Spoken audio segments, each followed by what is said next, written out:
In this era of grave spiritual crisis, it is not enough to simply know about your Catholic faith. That is why we need a Catholic Toolbox to equip us with the practical skills necessary to live our Catholic faith to reach our ultimate goal, which is heaven for all eternity.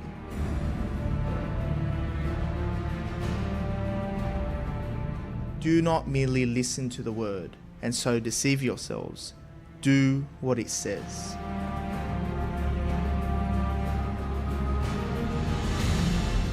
Join us every Tuesday night at 8 p.m. for the Catholic Toolbox as we hand you the tools to go forth, live the faith, and change our modern world today. Live on the Voice of Charity.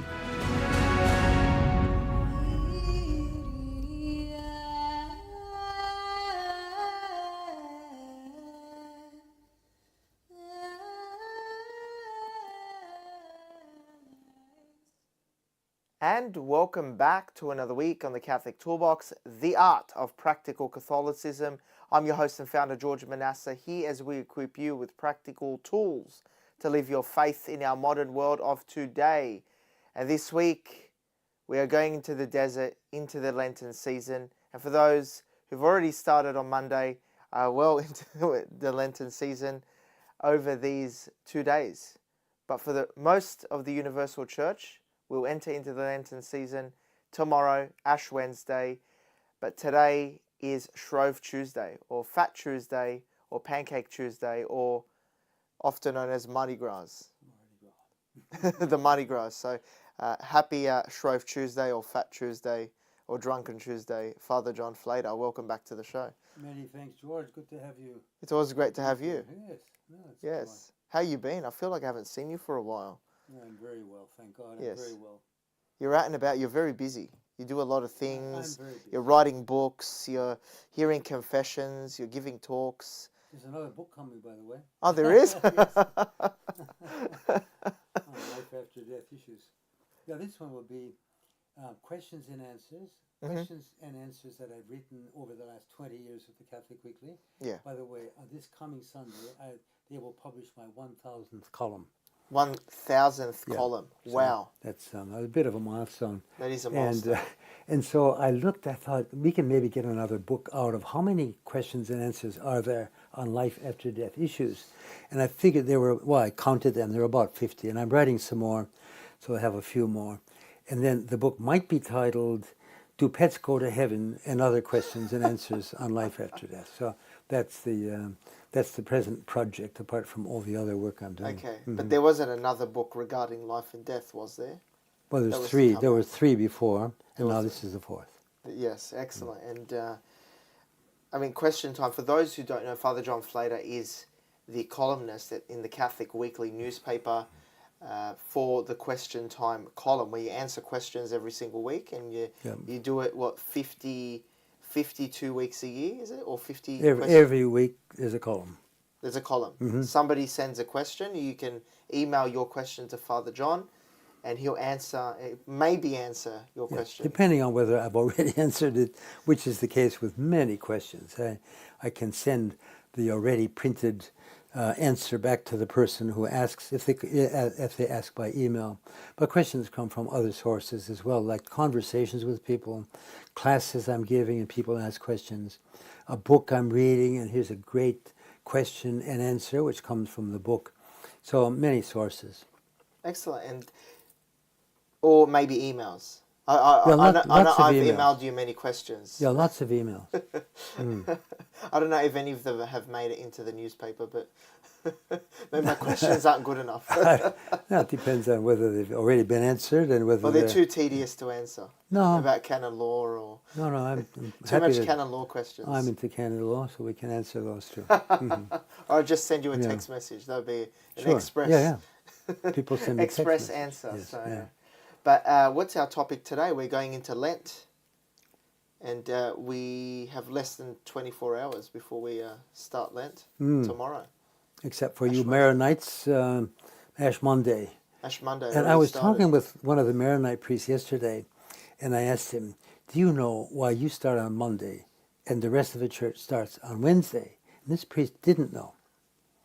And the answer that I've heard, I think there's two answers, but the one that satisfies me most is that every year in Lent there are two solemnities, St. Joseph and the Annunciation. They always fall in Lent.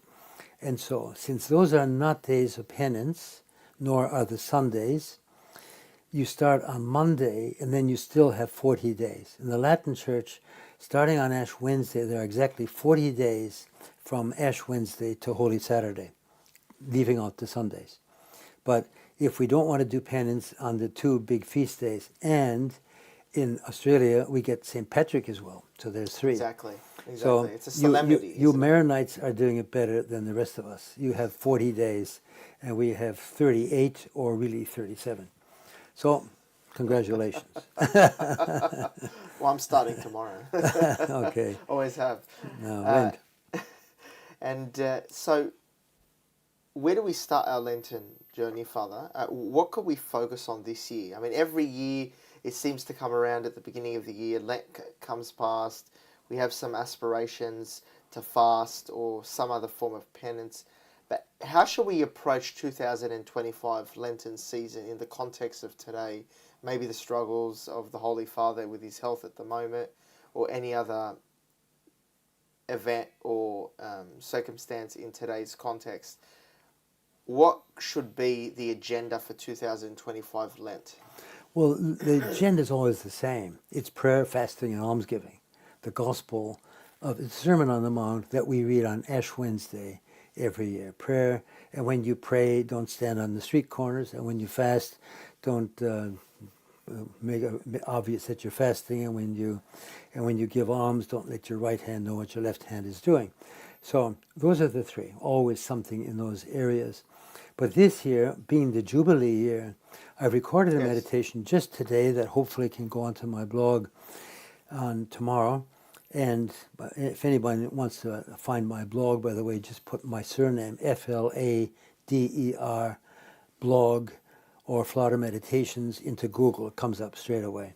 Oh, what's your actual website? Is it Father Flader blog? Oh, there's an official title, but just put Flader Meditations or Flader blog, and it will come up. Or Father John Flader.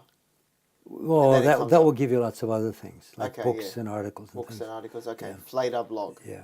Father John Flader so blog. what I've done in this meditation is use the Pope's Lenten message for this year, 2025, which we remember is a Jubilee year. So he mentions three different aspects of how we can live Lent this particular year in the Jubilee. And I've used them in the meditation. And the first one is we're on a journey. He calls us pilgrims of hope. People go to Rome, people go to a church or shrine in their own diocese, designated by the bishop to gain the plenary indulgence. So we're pilgrims, and so we are on a journey. So he speaks about various aspects of that journey. And when we think of Lent, and I quote St. Augustine in a beautiful text, that it was a homily that he gave in Easter time, but he said, the time before Easter symbolizes our life here on earth with its temptations, trials, and tribulations. The time after Easter, the Easter season, which is even longer than Lent, symbolizes heaven, the goal of our journey. So life is a journey. We're going through life, whatever time God gives us, to heaven, to eternity. So we're always on a journey, and Lent forms part of that journey. We can quicken our pace now in Lent. So the first aspect was a journey. The second one was we are going together with others. And in the church, thank God, we have a church. We are not making our way to heaven on our own. We're going with the whole church. And others are supporting us. We are supporting them. Communion of saints. People are praying for us in heaven, in purgatory. We're praying for them, and we're praying for each other. We go to a church. We go to a mass. There's other people there. We support them just by our presence. They support us. And so our Lenten journey is together with others. And he mentions there particularly aspects of charity that we can live with others. He mentions things like, be a listening ear to someone that wants to talk. Let's be there for them. Let's serve them. Let's be aware of their presence. And he speaks of that as an exercise of synodality, working together with others. So the second aspect is we're on a journey together. And the third one, we are on a journey of hope. And we always live hope. And I've used his beautiful bull of indiction, to use the proper term, for the Jubilee year, Spes non confundit, the Latin title, Hope Does Not Disappoint, from Romans chapter 5. And he's mentioning so many things about hope. I've used that for another one of my meditations, Living in Hope, I think it's called, whatever.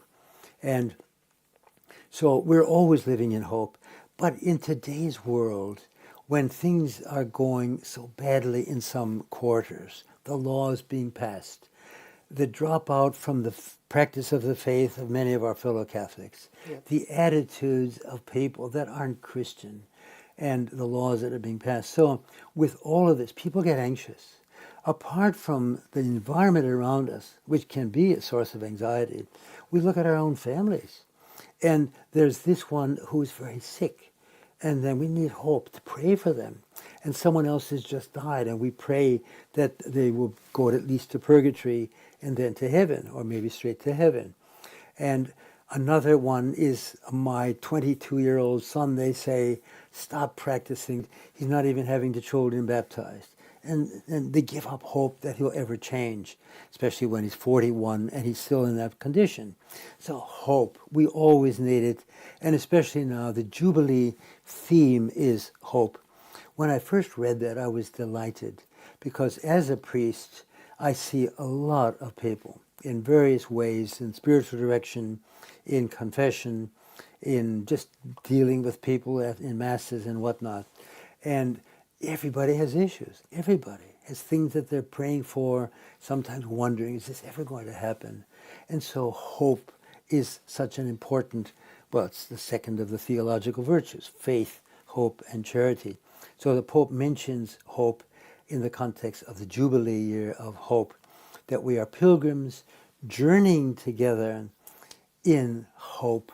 And the ultimate object of hope, as he points out numerous times in that document, and as the Catechism says in treating the theological virtue of hope, the ultimate object is heaven, is eternal life. And so our Lenten journey is a journey through life here on earth during this special time of Lent, of the 40 days. It's a journey to heaven. And if we live Lent well, we are firmly on the way to heaven. And every year we get one more opportunity. And what I say to people is, for heaven's sake, For heaven's sake, take advantage of Lent. Don't just say, oh, I do a little token penance and I've lived my Lent. No, make a real effort. Be generous with Lent, in Lent, because Christ was generous in dying for us. And I mentioned all this in that Lenten meditation. So are you calling us to an ascetical struggle in Lent? Absolutely. Are you Always. calling us to be ascetical during this Lent? No, to push absolutely. ourselves and to challenge ourselves? Yeah, no, always. And I quote St. Josemaria, the founder of Opus Dei, with whom I lived in Rome for 2 years and had hundreds of get-togethers, including 2 on my own. What is Opus Dei? What is Opus Dei? That's another whole get-together, George. But no, it's a personal prelate of the church. If you like, it's a body of faithful, Catholic faithful, mainly lay people, plus priests, and struggling for holiness in the middle of the world and in and through their ordinary life. We don't give up what we were doing before to do some special project like serve the poor or engage in education. If one was an airplane pilot, they remain an airplane pilot. Somebody else was a fisherman or a truck driver or a plumber or a professor or a banker or whatever. Keep on doing it. Sanctify that. Lay people, fully lay, seeking holiness. And a good number of the causes of beatification and canonization of lay people have been opened. So it's a way of holiness for lay people in the middle of the world, in a very simple definition or description. But St. Josemaria, a couple of years before he died, wrote in his notebook This is our destiny on earth, to struggle out of love until the last instant. Deo gratias. What he's saying and what he said so much to us in Rome is we have to be saints. Saints for the altars, canonizable saints. If not, we have failed. So we have to be struggling always to be a saint. We can never coast. And one analogy that I use often is in our Christian life, in a secular society, it's always been secular, and we are secular too in a way. We're lay people in the world. Yeah, we're in the world, but we are going to heaven and we're struggling for holiness in a society which is not leading us in that direction. It's leading us in the opposite direction. And so my analogy is we are paddling a canoe upstream. The stream has always been against us. It is paganism, it is hedonism, it is find the comfortable way. That's the way of people. That's original sin. But we have to struggle to be saints, to live virtues, to go beyond the comfort zone. We're paddling upstream. We always have. And one thing I can say from the perspective of my good number of years on earth, and by the way, when I turned 80, I said I'm not 80, I'm 50. So I'm in my 50s now. Yes. And that's a good way to think. But what's your fitness age? Oh, 55? Yeah. I'm more like 35, I think. No, 55. I heard you're very good at tennis. I used to be. Anyway, that's another story too. However, now. But you're better at golf. But I'm hopeless in golf. I'm reasonably good at tennis. Anyway, let's get back to You just do it for the networking. Let's get back to Lent. Okay, now we're paddling a canoe upstream, and when I came into this world, in the United States, in the 40s and 50s, the stream and the current were nowhere near as strong as they are today. If you turned on television, and we got it in the mid-40s. That's right. Every program was wholesome. There was no ratings. Everything was family-friendly. Everything. And everybody went to church. Everybody went to church. Protestants, Catholics went to church. Now, a few didn't, of course, but practically everybody went to church. They got married in church. Their marriages, in the main, lasted a lot longer than they do today. Drugs did not exist, recreational drugs. Pornography wasn't available. And so it was easy to live your Christian faith then, much easier than it is today. We were paddling upstream and it wasn't all that difficult. Today the stream is very strong against it. It is really pagan. And so we have to keep on struggling, keep on paddling just to stay in the same place, let alone advance. And we should never forget that our life, our struggle for holiness is not only about us. It is about all the people around us. And our Lord said, you are the light of the world, and the light is not hidden under a bushel measure. Let it shine.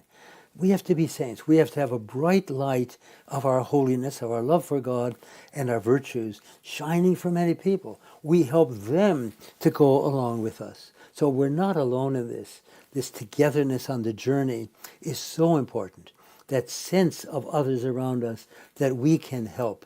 And whether those people be non-believers, whether they be other Christians, whether they be Hindus, Muslims, we pray for them. We want to help everybody get to heaven because heaven is for everybody. Christ died on the cross, and that's what we're celebrating in Lent, preparing for our redemption by his death on Good Friday and his resurrection on Easter Sunday. He died for everybody. He has a place in heaven for everybody. But a lot of people maybe aren't going to get there. Well, we have to help more to get there. We get there ourselves by our struggle for holiness, struggling out of love until the last instant, not getting to a place where we can say, I'll coast now.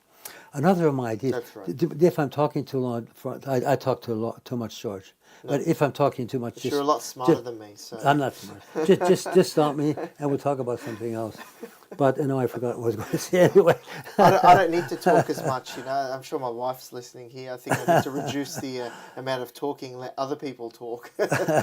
Well, that's what I'm here for, I suppose, is to to say my That's the thoughts fraternal correction. on Lent. Yeah. So one of my thoughts, though, is this, that if we look at what the Church asks of us, Catholics in the Universal Church, Maronites are different. You don't eat anything until 12 often. But for the Universal Church, fasting, which is, what is it for us? It is 3 meals, if you want. 1 full meal, 2 smaller ones that together don't add up to the one full meal, which is pretty much what many people do anyway. It's pretty and then easy. not eating between meals. Fasting obliges everyone between the ages of 18 and 59. So you reach your 59th birthday, and people would say, hey, that's a bit strange. 59, why not 60? Because in the Latin way of reckoning your age, when you celebrate your 59th birthday, you are in your 60th year. So when you turn 59, you no longer need to fast. And I say, anybody who gets to the age of 59, which is young, and says, oh, thank God I don't have to fast, is foolish. Is very foolish. Why? Because the older we get and look back over the years behind us, we see the accumulation of sins. And when we look forward to when God is going to call us, there is less and less time remaining to make up for those sins. And my own way of looking at this is, the older you get, the more penance you do. We don't know whether we're ready to go straight to heaven or possibly to purgatory. Let's do more. And we're helping the communion of saints by doing that. We're growing in holiness, and we're more likely, if possible, to go straight to heaven. And it's essential for holiness in any case. St. Josemaria writes in The Forge, you will have as much sanctity as you have mortification done for love. And I often quote that. I think it's probably in my meditation. Maybe it isn't anyway. For those who want to tune into Father John's meditation, they air here live on Voice of Charity Australia Radio, 17:01 a.m. Wednesdays, 4:30. Is that correct? Or 4 o'clock? I think it's 4:30. But tune in at 4:30 every Wednesday for your 30-minute meditation by Father John Flader. You can listen here live on radio. Or go to the blog and then subscribe to it, and then every new meditation you will get a notification on your device. Or and then, podcasts. And there's over 100 meditations. You can just listen to them at your leisure. So the podcast is very important. So you can download Father John Flader's Meditations of a Catholic Priest. Just type in John Flader or Father John Flader, and the podcast will come up with all the meditations. No. If you put my name, all sorts of things will come up. Just put into the podcast. Flader blog or Flader meditation. Then it will come up to the blog site. Yeah, but I'm just saying for the podcast, if you go to Spotify or Podbean or any, you could type in Father John Flader, and then your podcast comes up on any podcast platform. Yes, I've tried it. I follow you. I follow your podcast. That's new to me. That's very nice. Because so many people access through they find it helpful through the podcast because you can listen to it more readily in the car or via your phone. But I wanted to touch on fasting. So fasting is 1 main meal and 2 smaller meals, which don't add up to the main meal. And nothing between meals. And nothing between meals. And for Maronites, it's fasting from midnight to midday. Yeah. Okay, that's what counts for Maronites. Now, obviously, you could fast from midnight to midday, and then what I do is I try to do up to midday. That's a good idea, and then eat the 1 meal and 2 smaller snacks. Yeah. With no snacks in between, And which is a good idea. What I recommend is, well, let me go back to history. Yeah. When I was your age or younger, yeah, maybe your age had changed by then, but when I was, let's say, at university in my 20s, then the whole church fasted every day of Lent. Yeah. So it wasn't Ash Wednesday and Good Friday. It was every day of Lent.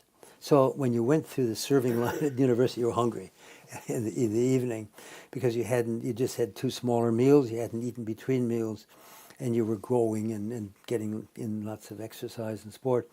So you were hungry. Well, the whole church did that for all of those years until the fasting was reduced to Ash Wednesday and Good Friday.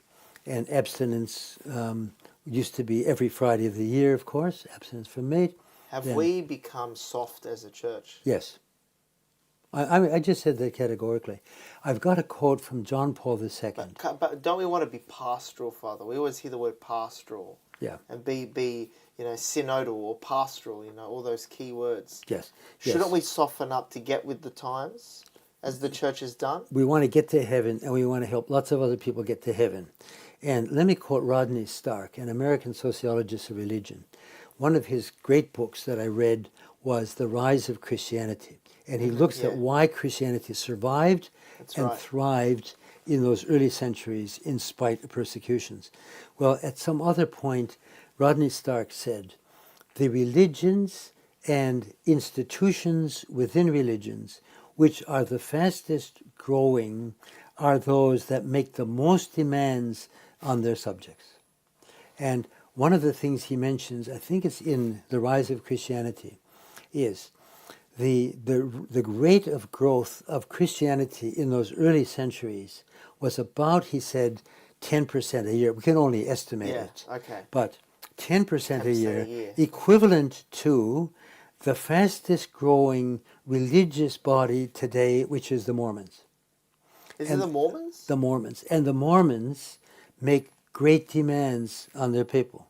If you look at what they're doing, there's no smoking, there's no alcohol, and young people will spend 2 years 18 years old. spreading the faith. As missionaries. Exactly. That's demanding.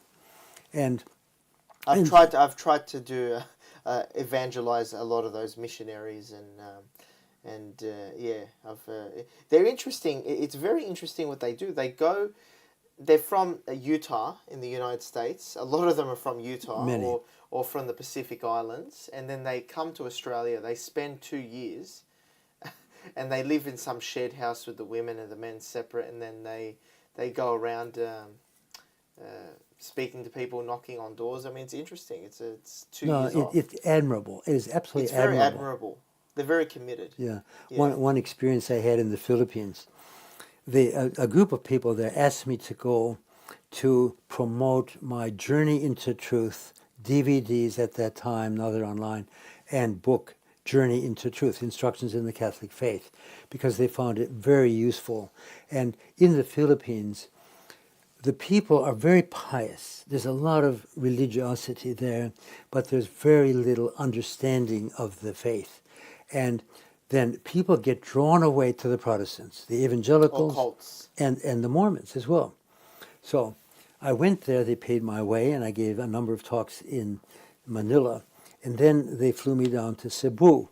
And sitting in the Manila airport in the departure lounge, we were sitting there ready to get on the plane. And I noticed a group of young people who did not look Asian. They looked rather American, and they looked dressed like Mormons. And there were men and women. There could have been 15 or 20 of them. And they were going to get on the same plane. And I thought to myself, isn't this interesting? I am going to Cebu to tell the Cebuanos, look, it's so important to learn the truths of your faith so that you don't get drawn away by people of other religions. And here were the Mormons going to Cebu to tell the Cebuanos, come follow us. We're the Church of Jesus Christ of Latter-day Saints. And they're very attractive. One of the things about Mormonism... Did you try and evangelize the Mormons on the plane before they got to Cebu? I didn't. I wasn't sitting next to them. I would to mitigate the... No, I didn't. I didn't the heresy, have an opportunity. the spread of heresy. No, but I used to play tennis with a Mormon when I was chaplain of the University of Tasmania. He was a Rhodes Scholar, lecturer in law and in jurisprudence. He was a very Is he from fine Utah? Man. No, he was an Australian. Oh, okay. Really fine man. He gave me the Book of Mormon when his wife died, and I said I was praying for her. I have a copy in my library of the Book of Mormon. Yeah. No, but if you go along to their services on whatever day it is, Sunday, I suppose, you're met by very attractive people, clean living, well dressed. They dress well. Family people, large families, lots of joy. That's attractive. Now we have to do that in the Catholic Church too. We could do a lot better at this. We could do a lot better because I think. I was just speaking with a friend of mine, and I mean, we're hinging on our 30s, late 20s. You're talking young people having families, looking at more conservative church circles, doing or parishes or groups. We're not the best as Catholics at welcoming people, No, or we're being not. the most welcoming. No, We some can be churches, very judgmental, especially in more traditional circles or conservative circles. We can be closed off. That's not good either. It's not a good thing. There needs to be in some places in the church, there's no sense of apostolate. There's no apostolic zeal. Yeah, It's such a shame. the evangelization, the church exists to evangelize. Paul It's seen as VI. optional. Yeah. That if you go to a more traditional liturgy and go for the lunch afterwards on Sunday and be in a traditional, with the priest and go to catechism, but there's no outward looking. No, There's no outward looking. And the church And it's a big must shame. be. It's a big shame. The Pope has a really good line. I think he said this to youth in Mexico. He said, Christ stands at the door and knocks. And sometimes he is not knocking outside to be let in. He's knocking on the inside to be let out. We've got him in our life. He wants to get out to other people. And we just keep our light under a bushel measure. We're happy to be practicing our faith.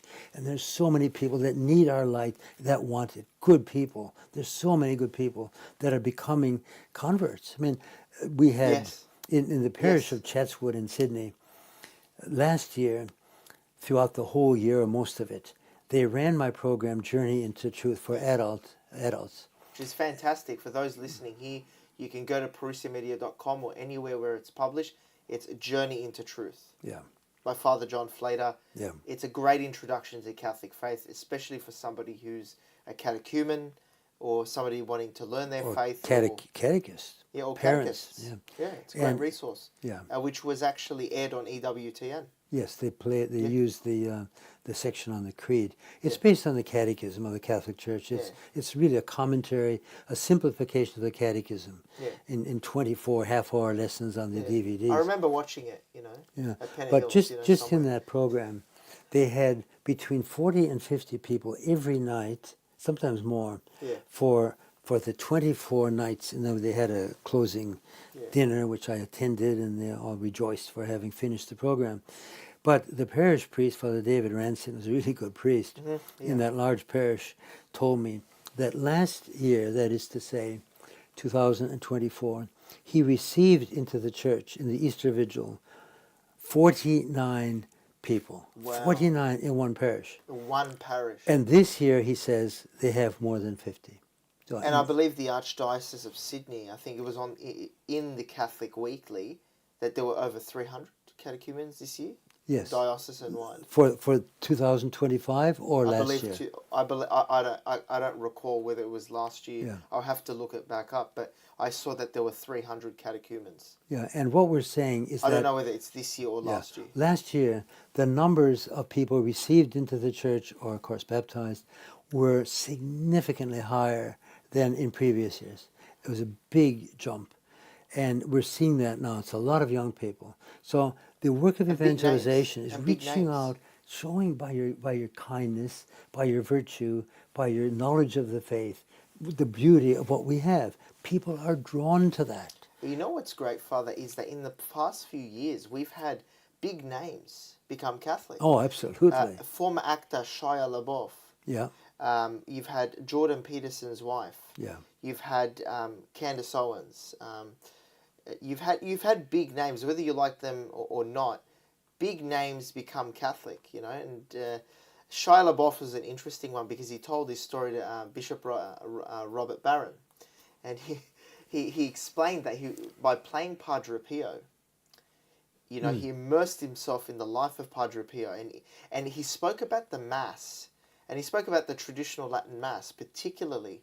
He said, and he really pushed for the Latin Mass because he said, this Mass, the prayers and everything else, he felt the experience of the Mass and immersed himself in the Mass, and it was a beautiful thing, and it became Catholic. Yeah, there's so many. There's a lot of conversions happening. There's a lot of grace happening. Yeah, there's many people. Right now, I think things are changing.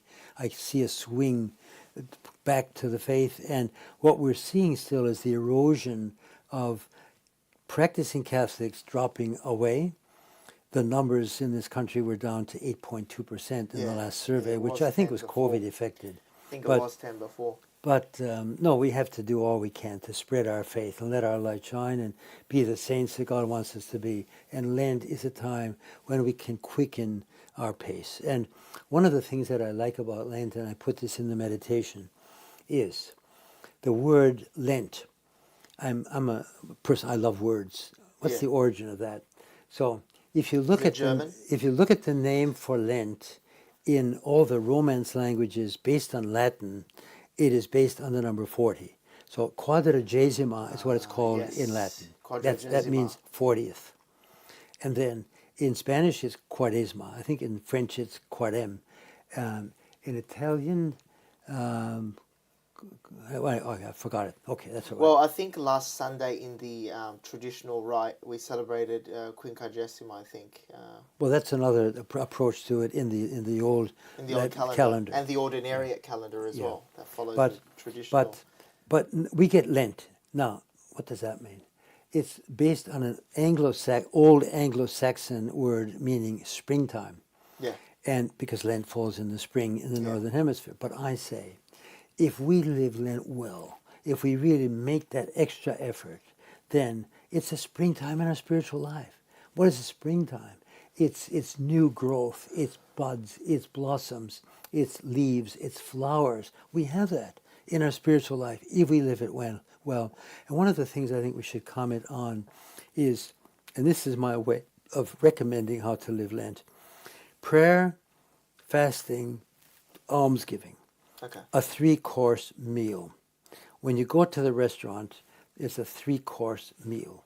And then in each of the courses, the menu allows for different things that you can choose from. Yeah. And I recommend choose something from each of the courses. So in your prayer life, how can you improve your prayer life? Maybe get to Mass more often. Meditate in your mental prayer. Do mental prayer and meditate on one of the counts of the Passion. I like to do that myself in Lent. I'm now reading a book about the Passion of our Lord just for Lent. And pray the Rosary, whatever. Many ways we can improve our prayer life, but choose something to improve your prayer life. Then fasting. Choose something in that area of self-denial. And one that I'm recommending now, because in my talking with so many people, I see virtually everybody has a problem with their mobile phone. Yes. And everybody. So there's 3 problems. Problem number 1, they look at it too often. I was talking with somebody last night, and he had an app on his phone. I think it was an iPhone. And it was something to do with the times you pick it up. And this man is involved in a very important IT company. He's in charge of Southeast Asia and India and whatnot. Mm-hmm. But I think when he picked up his phone, the number like 161 appeared. So 161 times in one day, he picked up his phone. Now, maybe a lot of that was for business. However, how many times does the average person pick up his phone just to check? I want to check my emails, my phone messages, the news, the sports results, how the Pope is doing, and Facebook, so on. Facebook, Instagram. Exactly, and then you get, okay, that number 1 WhatsApp. Is, yeah, exactly. So number 1 is you look at it too often. Telegram. You don't need to look at it now. If you don't need to look at it now, have the mortification of Lent. Don't look at it. Wait until later. Number 2, they look at it for too long. So what happens? You get drawn into it. Oh, I just want to check this podcast on YouTube. Yeah. And then while you're watching that, a few more things had come up. Oh, that looks interesting. I'll look at that one. You look at your watch. You've been on the phone for an hour or 2 hours or 3 hours. You look at it for too long, too often, and too long. And then for some people, they look at the wrong sites. So there's where the pornography comes in and other sites that just lead you astray. And so they get caught in that. Social media is a trap. You can start on social media, any platform you want, and you start looking at this, and then there's another thing, then there's another one. And some of that isn't very wholesome either. So a mobile phone is a very good area for penance in Lent, apart from food, and the amount you eat, and the choice of what you eat, the seasonings you put on it, eating between meals. So there's food. Obviously, we could give up certain foods, chocolates, maybe no meat on Fridays. Lots of Eastern Catholics like no meat, during Lent. Eastern Maronites. Yeah, and the Orthodox. Yeah. The Orthodox fast, the Byzantine fast, whether it's Byzantine Catholic or Byzantine Orthodox, is fantastic. Which was actually, there's a good episode by online which explains that we used to fast the same way. We used to give up dairy. Yeah, exactly. Yep. We used to, there were days with no dairy, no animal products, no cheese. Basically, it was a very strict fast. It was absolutely amazing. The whole church was one for that first, like 1,000 years. So we were all doing that. Now, then the Latin Rite, we've relaxed all of this. And actually, I was saying the Pope, John Paul II, speaking to priests in Rome off the cuff in Lent of one of the years when he was then still alive, maybe the 80s or 90s, said, he's just speaking from the heart, off the cuff. Sometimes I think we're falling behind in this area of penance. Consider our Orthodox brethren. Consider the Muslims with their Ramadan, not eating anything between sunrise and sundown. Some of my Muslim friends, I love having conversations with some of my Muslim friends, and I have great respect for them because of their countercultural attitude that they have.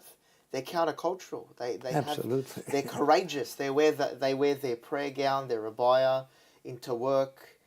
They're countercultural, and I say that to my friends that I take a lot of inspiration from their counterculturalism, and today sometimes you have even we're too shy to pray grace before a meal. Yeah.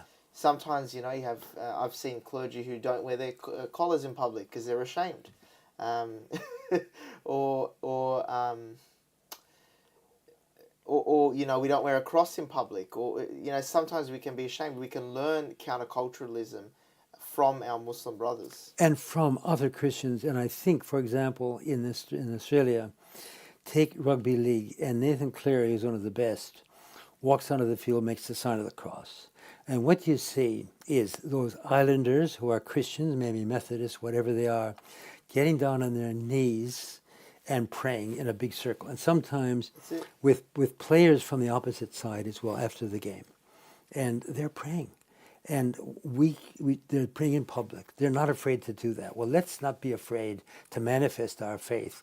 And we priests, let's not be afraid to dress like priests. And how often every priest has his stories where someone comes up to them and says, Father, could you hear my confession? I've certainly had that. At an airport. Or, at an airport, anywhere. Can you hear my confession? Or I was in a hospital visiting someone and said, Father, could you please come and see my mother? He's in this room over here. And you go and give her a blessing or hear a confession or whatever. Let's talk about other mortifications, like maybe a cold shower. Well, now let me say something about cold showers, because that's in my meditation. It's good for you. Take I'm, an ice I'm a bath. chaplain in a girls' school, Tangara. Ice bath. And I look after primary school. And I have the custom when I go into a classroom, and I've done several this past week, leading up to Lent, and I ask the girls, and I phrase the question, what are some things that some people could do for Lent? And I say, and I'm not asking what you do. I don't want you to tell us in public what you do. That's up to you. But what are some things that some people do? And one of the girls said, well, people take a cold shower. A couple years ago, I had a girl in year 4 saying, oh, we sleep on the floor in Lent. She and her sister, little girls, sleeping on the floor in Lent to be uncomfortable. And then in both the classes that I went to last week, in 1 or 2 days, they said, control the use of technology, which for them is the laptop, it's the iPad, it's the mobile phone, which they generally don't have at that age. But control it instead of spending all that time on technology. Well, that's what we're talking about with the mobile phone. And then, of course, they give up ice cream and lollies and soft drinks and chocolate. And so little children can be very generous. And I sometimes paraphrase our Lord's words in the Last Supper: no greater love does a child have than lay down McDonald's for Lent. I mean, that's the supreme sacrifice. That's it. No McDonald's for Lent. Oof, God, that's the sacrifice. That was what we had after Mass, Sunday Mass growing up. McDonald's. That was the incentive. Well, That was Sundays, what you had. yeah, Sundays aren't days of penance, so you can go to McDonald's after Lent. Now, we should live Lent well, then we have a springtime. Okay. It's too priceless an opportunity. So prayer, fasting. I mean, I think we covered penance and fasting. And then almsgiving, charity. Let's talk about charity. What could we do during Lent for charity? Because I know myself and my wife, we're volunteering, to help the homeless, every week during Lent, Good. for an hour. Helping out in our local community there, just to see Christ in the poor, in those less fortunate. And they're human beings. But what else could people do? Well, what I always say is, first of As all, you start with the word almsgiving. Giving alms is giving donations to charities, looking after the poor. However, charity begins at home. And that is not just a popular adage, it is a deep theological reality. Because when you study or teach the virtue of charity, then you learn that those who have the first claim on our charity or love are those closest to us, our family. So let's not go overseas and spend some time looking after the poor in some other country and ignore our family. Well, let's do that, but let's first look after our family. So just that being there for them. Often a man or a woman who's working outside isn't home enough. The children miss their parents. So be there. Husbands who work long hours, try to get home earlier. Have dinner with your children. Put them to bed. Read them bedtime stories, lives of saints. Say prayers with them. Teach them to pray. Get down on your knees. I know a lawyer who does that with his son, getting down on his knees and praying. Then offering to help. And I tell the children in Tangar that when you get home, there's different levels of charity at home. The first one is do your chores without having to be reminded. Why should your mother have to tell you, remember to take out the garbage or take the dog for a walk or stack the dishwasher or set the table or help with the meal? I mean, they do not have to be reminded. That just puts a strain on your mother or your dad. Then, sometimes go into the home after you've come home from school. Mom, is there anything I can do to help you?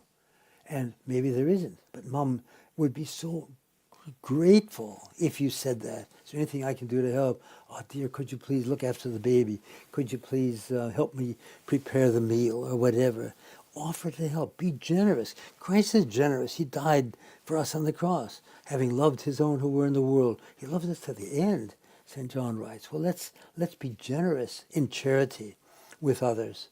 And then apostolate comes into this. Think of those who you know in your school, in your workplace, in your neighborhood, who maybe are looking for God, or they're decent people, not necessarily Christians, and just engage them, have a coffee with them. Visit people that you know in the nursing home, in the hospital. Ring a friend at someone that's alone.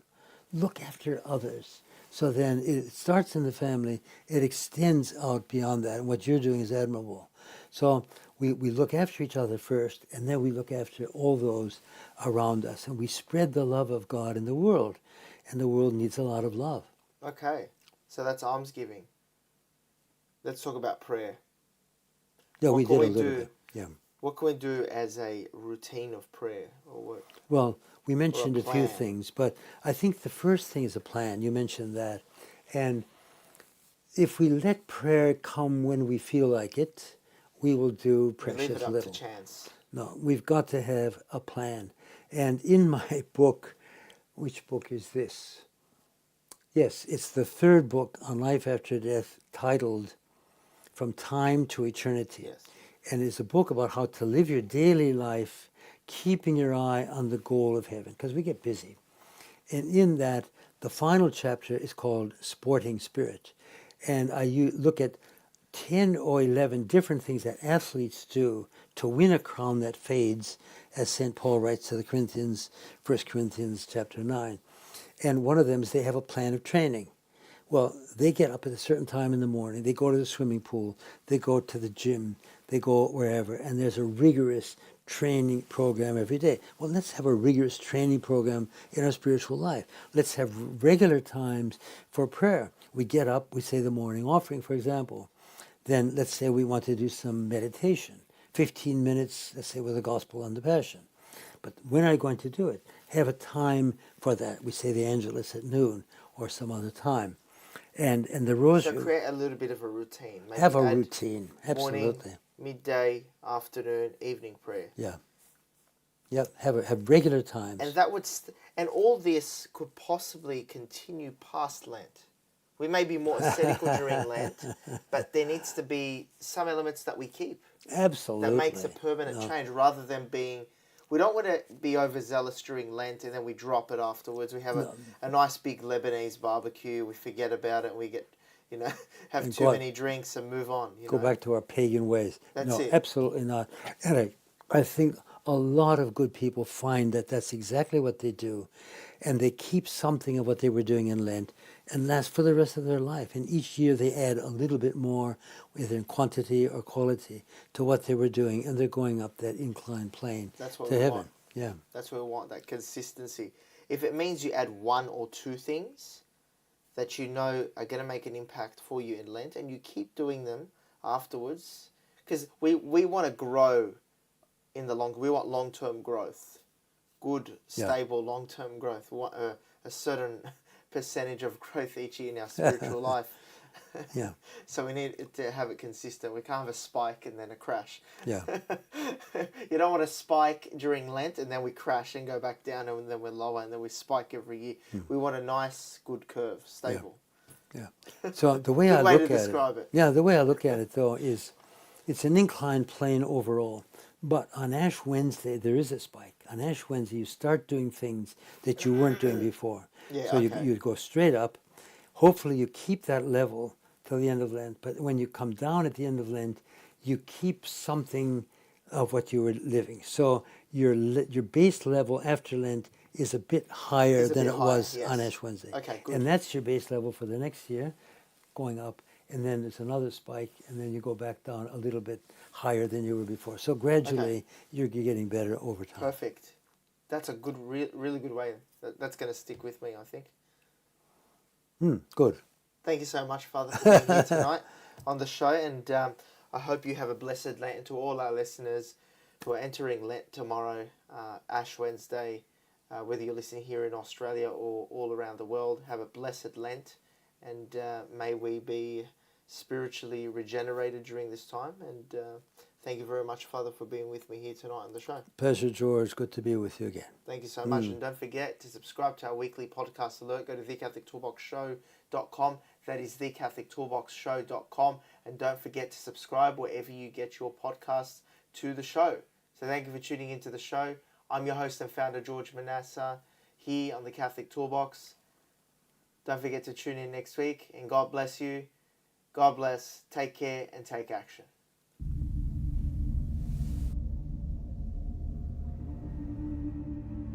In this era of grave spiritual crisis, it is not enough to simply know about your Catholic faith.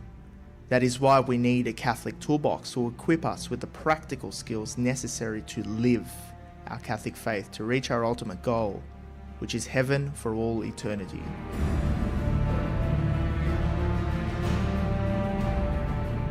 Do not merely listen to the word and so deceive yourselves. Do what it says.